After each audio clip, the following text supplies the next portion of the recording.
terms of how the films were made, Lucas was inspired by World War II aerial combat footage, and that's a big part of how the ships fly in the movies, and that's a big inspiration for us in terms of our flight model. So I think that's a big thing, is that we wanted to feel like the classic films and feel like what makes Star Wars space combat specifically tick, which is a lot of it is that terrestrial feel. Feeling like the World War II, to an extent, like a World War II dogfighter. That's part of it. Part of it is that we wanted the vehicles to feel real. We wanted to feel like, no, you got hands on the control, and like you can throttle up, and your ship does not instantaneously speed up. Your hand on the throttle moves at a certain speed, but depending on the ship that you're in, they'll respond differently, some more quickly, some more slowly, and so on, based on what that ship is, right? So we're always trying to have that sense of weight and reality to the ship and the relationship between the ship and the pilot.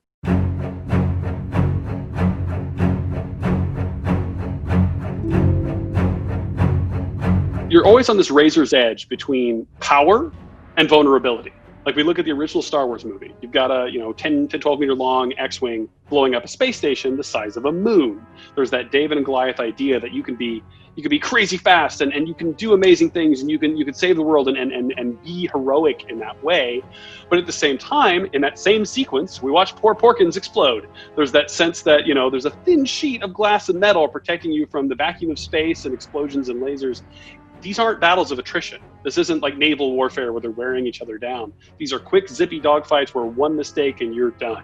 So we wanted to really capture that same feeling of the thrill of danger and that mix of vulnerability and power that I think you really see in all the space battles throughout Star Wars.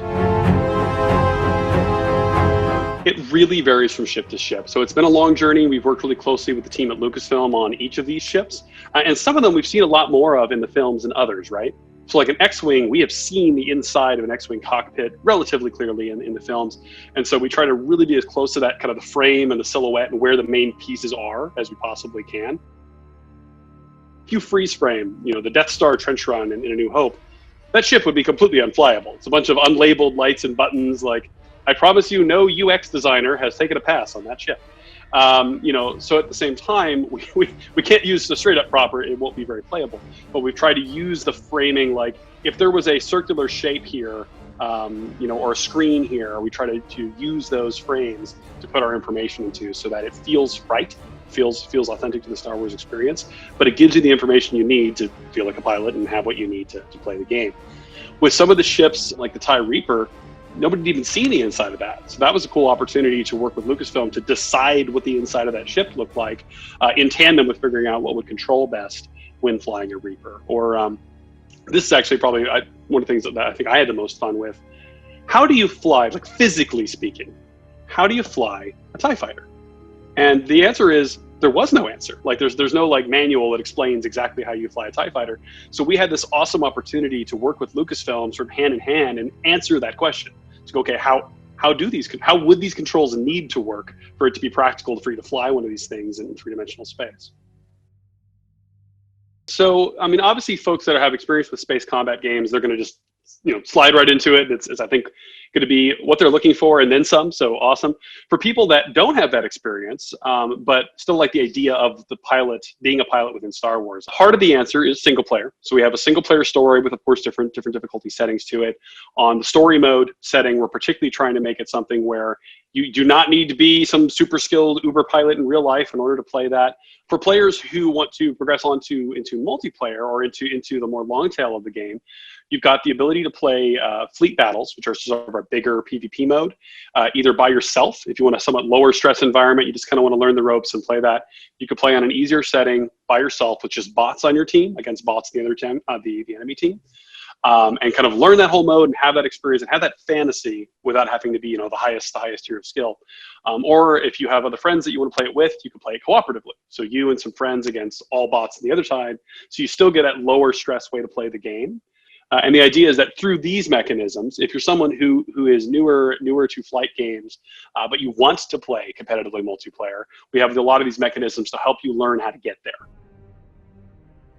We've tried to develop all the flair, all the cosmetic stuff in a way that is plausible. Example, in Rogue One, Jyn Erso, her childhood bedroom is one of the sets, and there's toys in there. And if you look at like the art book for Rogue One, there's a bunch of toys you don't really see well in the film, but they have nice pictures of these props that they built. And they're all kind of artisanal, like handcrafted toys. And so that's the kind of stuff that we use as a reference when we develop some of the flair items to go in the game. Because they're things that you can imagine actually existing within Star Wars, even if you haven't necessarily seen it. Some players aren't going to want to see any of that. It won't matter how plausible it is. They just want to keep it to exactly what they've seen in the films, no more, no less. We totally get that. And so we have an option in the game to hide everybody else's cosmetics. So if you flip that on, then all of a sudden, if you want to put a I don't know, racing stripe or whatever on your TIE fighter, you'll see it. But everybody else's is just going to look like a normal boilerplate TIE fighter for you.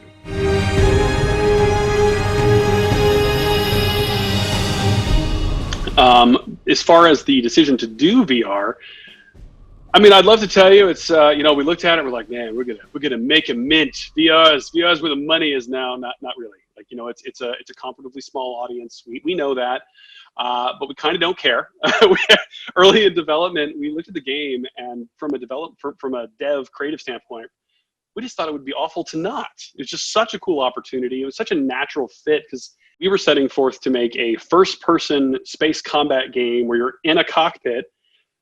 If you kind of cast your mind back to your childhood and picture what you wanted when you watched the movies, you're like, I want to be in that X-Wing, or I want to be in that TIE fighter. Just lets us do that. And so we've always, since the very beginning, we really championed having that option for the players who have the hardware and want to play it.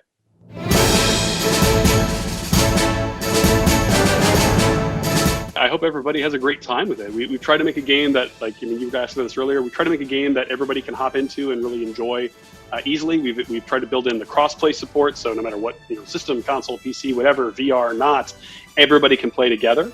And for folks in Japan, just like everywhere else, I hope that everyone gets to take advantage of that and hop in with their friends and have an awesome space battle.